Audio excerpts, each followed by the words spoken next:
மாண்புமிகு முன்னாள் முதலமைச்சர் திரு எடப்பாடி கே பழனிசாமி அவர்கள்.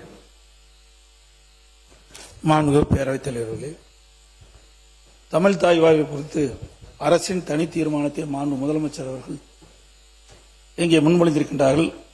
அது குறித்து அனைத்து இந்திய அண்ணா திராவிட முன்னேற்ற கழகத்தின் சார்பாக எனது கருத்தை தெரிவிக்கின்றேன். தமிழ் மொழியின் பெருமையும் தமிழர்களின் பண்பாட்டு அடையாளத்தையும் நிலைநிறுத்தும் வகையில் தமிழ்நாட்டில் உள்ள கல்வி நிறுவனங்கள், பல்கலைக்கழகங்கள், அரசு அலுவலகங்கள், பொதுத்துறை நிறுவனங்கள் உள்ளிட்ட பொது அமைப்புகளின் நிகழ்ச்சிகள் தொடங்குவதற்கு முன்பு தமிழ்தாய் வாழ்த்து கட்டாயமாக முதலில் பாடப்படும் என்பது உலகெங்கும் வாழும் தமிழர்கள் அனைவரையும் உணர்வாகும். தமிழ்தாய் வாழ்த்து வெறும் பாடல் அல்ல, தமிழ் மொழியின் தொன்மை மொழி. அது நமது மொழியின் பெருமை, நமது பண்பாட்டின் அடையாளம், உலகெங்கும் வாழும் தமிழர்களின் உணர்வு ஒன்றிணைக்கும் தமிழன்னைக்கு மரியாதை. தமிழ் மொழியின் வளர்ச்சிக்கும் தமிழர்களின் பண்பாட்டு அடையாளத்தை பாதுகாப்பதற்கும் எங்கள் இயக்கம் தொடர்ந்து வரலாற்று சிறப்புமிக்க பங்களிப்பை செய்துள்ளது.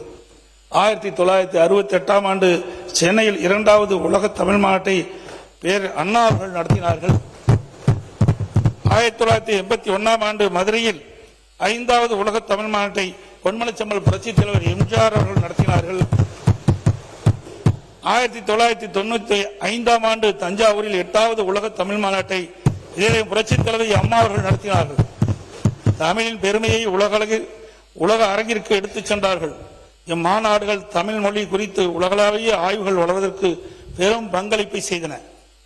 மாண்புமிகு புரட்சித் தலைவர் எம்ஜிஆர் அவர்கள் தஞ்சாவூரில் தமிழ் பல்கலைக்கழகத்தை உருவாக்கி தமிழ் மொழி, இலக்கியம், வரலாற்று, கல்வெட்டில் தொல்லியல் மற்றும் பண்பாடு குறித்து ஆய்வுகளுக்கு நிரந்தரமான அறிவுத்தளத்தை ஏற்படுத்தினார். அந்த பாரம்பரியத்தின் தொடர்ச்சியாக அம்மாவின் அரசு 1956இல் நடைபெற்ற மாநிலத்தின் மொழிவழி மறு சீரமைப்பு குறிக்கும் வகையில் 2019ஆம் ஆண்டு நவம்பர் 1 தமிழ்நாடு நாள் என்று அரசு விழா கொண்டாடப்படும் என்று அறிவித்ததை இத்தருணத்தில் நினைவு கூற கடமைப்பட்டிருக்கின்றேன். கீழடி உள்ளிட்ட பல்வேறு இடங்களில் தொல்லியல் அகழ்வாய்வுகள் தொடர்ந்து நடைபெற்று அதற்கு நிதியும் ஆதாரம் வழங்கப்பட்டு தமிழரின் தொன்மையான நாகரிகம் குறித்து சான்றுகள் உலகிய செய்யப்பட்டன.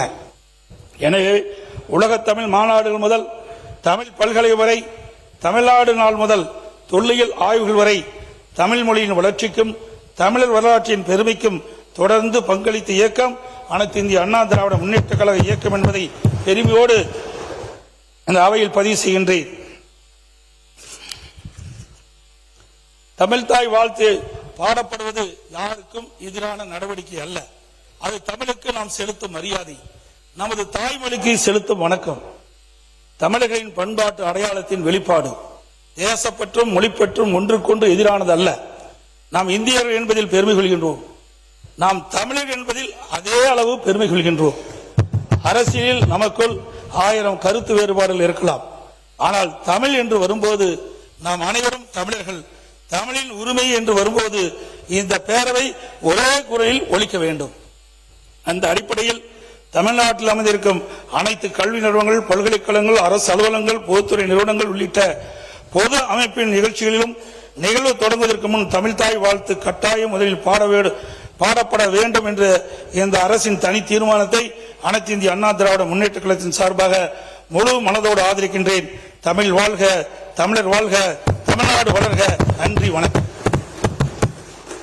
மாண்புமிகு உறுப்பினர்களுக்கு ஒரு வரலாற்று செய்தியும் நான் இங்கே குறிப்பிடுவது பொருத்தம் என்று கருதுகின்றேன்.